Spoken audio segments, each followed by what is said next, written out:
Greetings and salutations, everybody. I hope that everyone is doing well. I apologize for the delay in uploading any videos recently because without going into great detail here, one of my family members has been dealing with some medical issues recently, and I've had to take some time away to kind of help out and doing that. So I've really not had a chance to play a lot of the games here that I have put on my channel. And that has been my primary focus, and family comes first. And the good news is that things are getting better, and things seem to be getting much better. And I haven't really discussed this with anybody on my channel, but some of my subscribers are aware of what's going on, and I have talked with them privately about it. And I just want to say thank you all very much for your thoughts and prayers and kind words. I really appreciate it, and so does my family.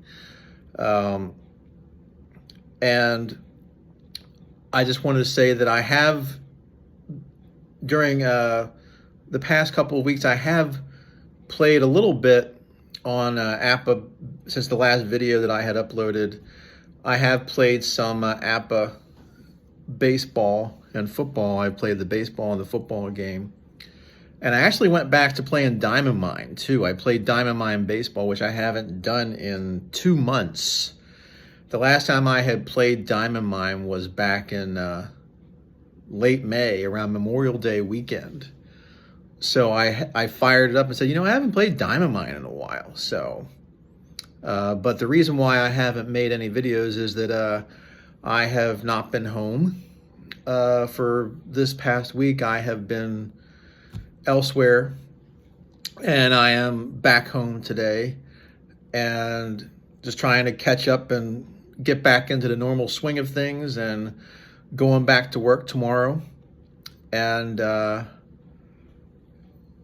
wanted to just make this video just to say hello, because one thing I've learned about YouTube channels is that you gotta keep it consistent and crank them out, because if you make videos and then you stop for weeks or months, it's like out of sight, out of mind. I mean, how many YouTube channels have you seen where it's a really good YouTube channel? Excuse me, sorry for belching.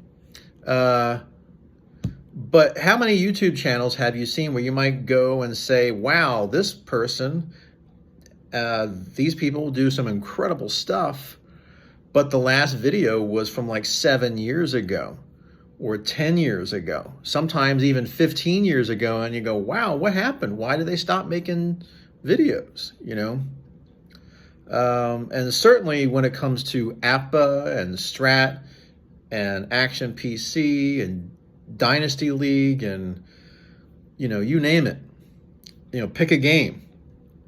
Some people were cranking out videos and making a lot of them, and I think maybe they just get burned out. They just get burned out, and maybe they just say, you know what, I gotta have time to do other things, and that was fun, that was cool, but I've left my work. My work is there, and my videos are gonna be there forever unless I shut down my channel, and people will still discover them. So I haven't made any videos recently, but I have been playing games, and playing games in a good way, playing board game, not like playing games like, in the generic term. And what I wanted to say is that, primarily APBA baseball has been my bread and butter. Okay, that has been what I've been primarily focused on. As you can probably tell, is that baseball is my #1 sport. And that's what I enjoy playing the most. That's what I enjoy watching the most. and football is a second, and then I would say maybe hockey, then basketball. Hockey and basketball kind of in a tie for third place. But baseball is number one, and then football is below that. So my 1981 replay really has taken a little bit of a delay, but nothing major. I mean, I've tried to catch up a little bit this week before, I had to take some time off, and I've kept the scores and the stats and all that stuff in my 81 replay.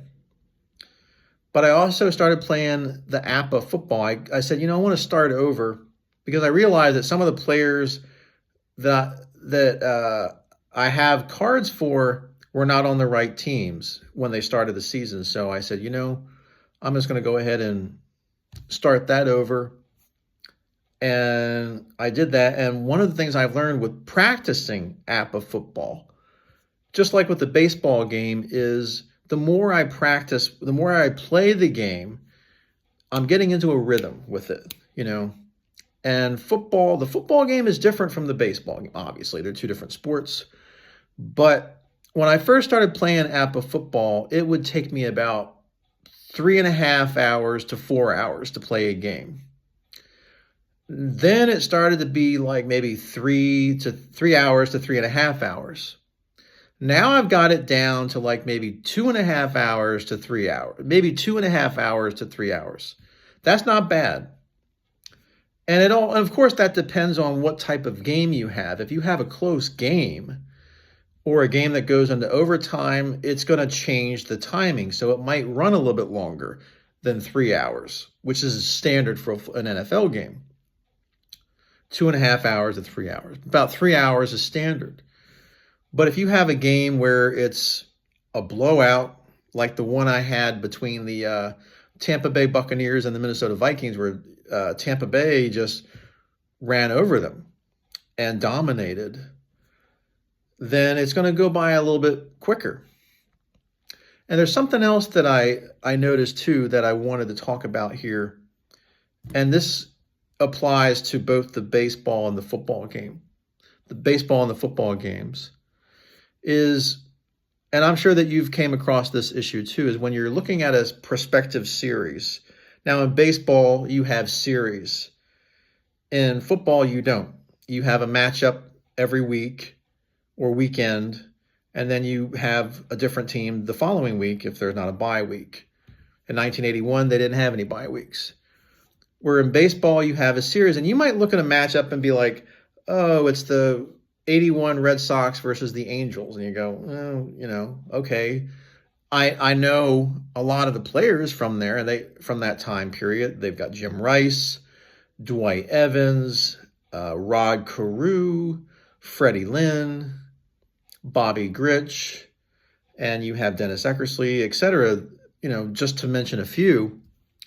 But the two teams, I mean, Boston had a pretty good team, but the Angels in 81 were not a very good team.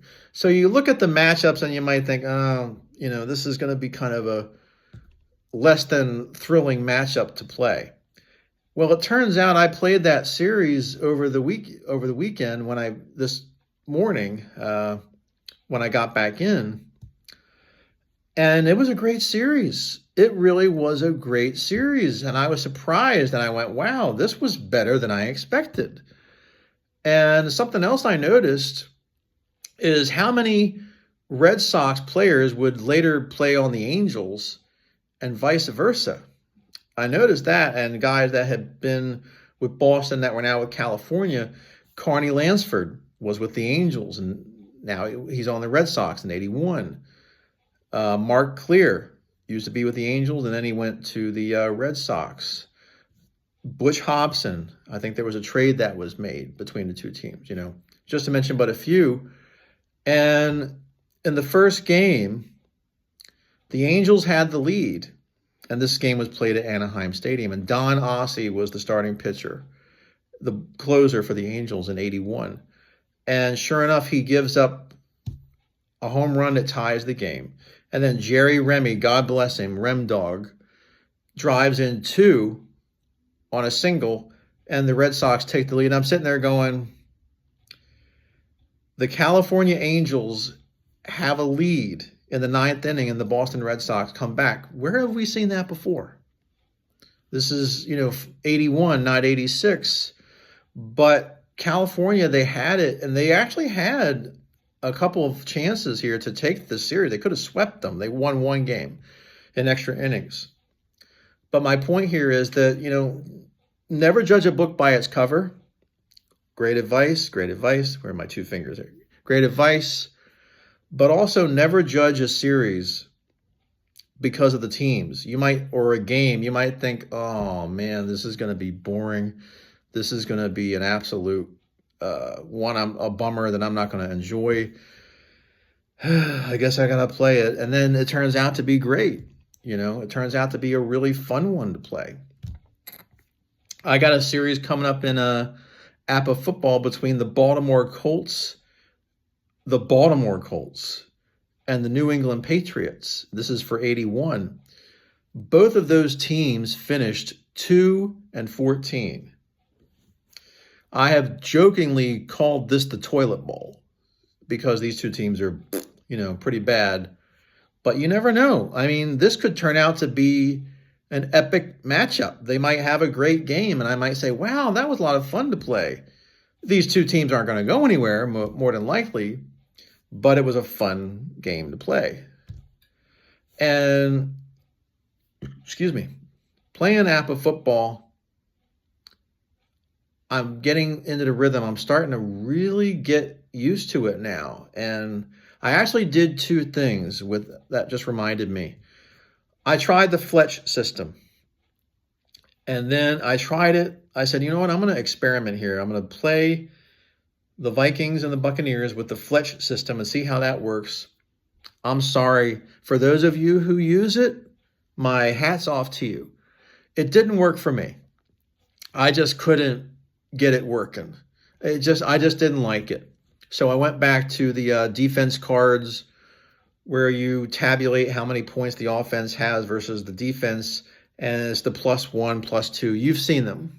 And that's what I am using, and it gave me better results, more realistic results that way. And I really enjoy those cards very much. So the Vikings and the Buccaneers, that's not exactly a marquee matchup, although Tampa Bay had a very good team that year. And I really love Doug Williams, one of my favorite quarterbacks of the 80s. And it's a lot of fun, to be able to go back. And I know I want to get to 94 for the baseball game. For the football, I'm still waiting for 1985. For 87 would be 1-2 because that was a strike year. 82 would be great because that was a strike year. 85, primarily because I want to play the 85 season, but I also want to have the Bears play the Dolphins in the What If Super Bowl. Because to me, that would have been an epic matchup. The Patriots and the Bears, come on. With all due respect, I think that 99% of America knew that the Patriots were going to lose. The only question was by how many points. And I think that Miami was the only team that beat the Bears that year. I think that would be an epic matchup. And when 85 becomes available, that's the game I want to play. That's the first game. When 85 comes back out, as soon as I open that card, and you'll see the unboxing, open up the cards, I'm going to be like, yep, this is the first game I'm playing. And that'll be a lot of fun.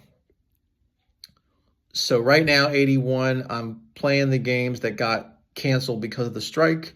I'm also going to be playing double headers that are going to be making up for rain out games that never got made up. And we'll see what happens in 81 and see who ends up in the World Series. And I'm going to tabulate the statistics and see what happens. So basically what I've done is I've downloaded all the stats from Baseball Reference and all the pitching stats, the batting stats, and the fielding stats. But I think primarily I'll have the batting and the pitching stats. And combine the statistics from my replay and then see how they come out. and then look at the standings and see who's there and who's going to be in the playoffs and who's not. And once 81 is done, then I want to get to 94. And with 94, I'll do the same thing or similarly. The difference with 94 is that season stopped, and then you had the games from August on that never got played. Well, I will play those games. And something I thought about maybe doing is playing the playoffs as the standings were when they finished, as if they resumed play and said, okay, well, you're just going to play the postseason. And then we get Montreal in the playoffs, Atlanta as a wild card, and Texas in the West, and the Yankees, etc. And I might do that first like I did with 81. And then see how that goes, and then do the replay from the end of the season. It's probably about a month, not many games left to play. And then from there, that's going to be a great question, is what season am I going to do next? Because I would have then done both the strike years. Now it's like, okay, now what? I do know that once 81 and 94 on the baseball game are completed, that I want to start a season from day one. And the one that I really would like to do is 2020, because that was the COVID year. And as we all know, that was the year that everything went upside down and all our lives turned topsy-turvy. So that's the one I would like to do, I believe, is 2020. Maybe I might go back and do an 80s season. Maybe do 84. I don't know. But that's something I'm thinking about. With the football season, after 81 is done, I would like to do 85. Mainly for playing that what if Super Bowl, but 87 would be another strike year. 82 and 87 are the two that I really want APBA to put out again. 82 and 87. And I'm sure that there are some people right now that are saying, well, you can go to eBay and buy the old cards.